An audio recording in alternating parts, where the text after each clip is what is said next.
In 1849, French writer Jean-Baptiste Alphonse Karr wrote, "The more things change, the more they stay the same. Turbulent changes do not affect reality on a deeper level other than to cement the status quo. A change of heart must accompany experience before lasting change occurs." End of quote. The battle for the soul of the former ruling party, Jubilee, is nothing strange. The coup and the counter-coup are perfectly within the confines of Kenya's style and definition of democracy. Right from the days of independence, KANU to KADU, the operating rule has been to try your best to decimate your opponent by infiltrating their political parties, poaching members, staging coups, and sponsoring dissent. Jubilee Party is playing perfectly to the old rule book. Not so long ago, it was Ford Kenya on the stage, a faction led by the then party Secretary General Dr. Eseli Simiyu and senior members like Wafula Wamunyinyi, and successfully tried to topple the then party leader Moses Wetangula. When it proved futile, Wamunyinyi, Eseli, and the then Defense Cabinet Secretary Eugene Wamalwa formed DAP Kenya. Back in 2007, in the run-up to the general election, the Orange Democratic Movement, ODM, was split between Raila Odinga and Kalonzo Musyoka, the result being ODM Kenya and ODM. Many years earlier, there was Ford, the Forum for the Restoration of Democracy.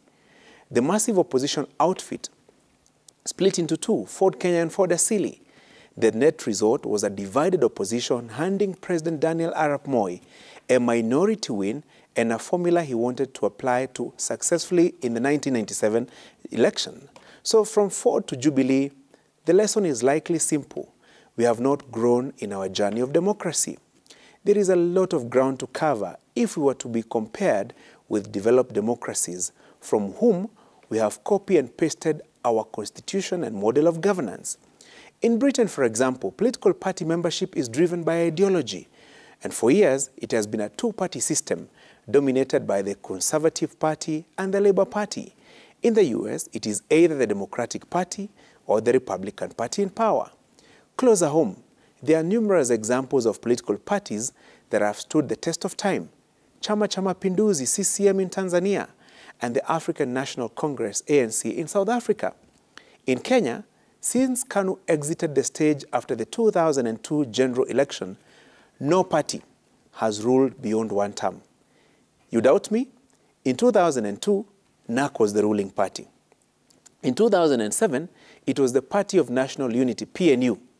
Kibaki called it PUNU. In 2013, a coalition of TNA and URP rode to power.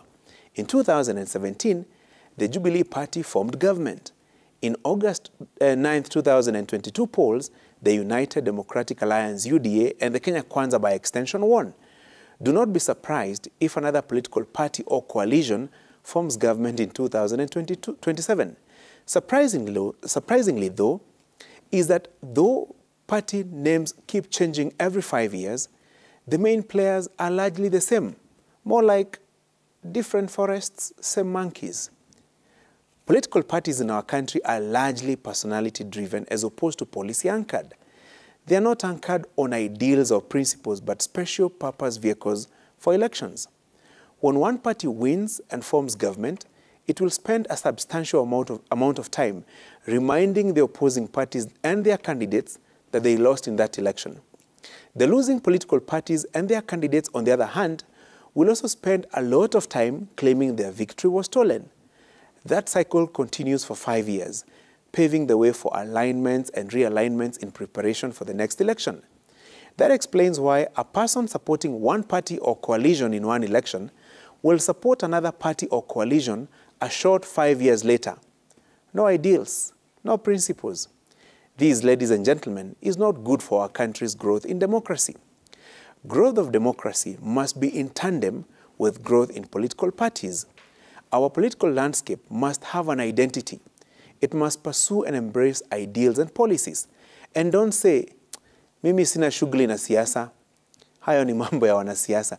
It should matter because political parties are now funded from your pocket, from your taxes. The political parties fund currently stands at 1.47 billion shillings. That money is enough to drill boreholes, pay school fees for thousands of students in secondary schools, and so much more. So let us demand more from the political parties. If it pains you when you hear of the KEMSA scandal, the NYS scam, or even the Anglo leasing looting, then it should bother you when your taxes fund political parties that are not well anchored on the principles of democracy, now and in the future. That's my punchline.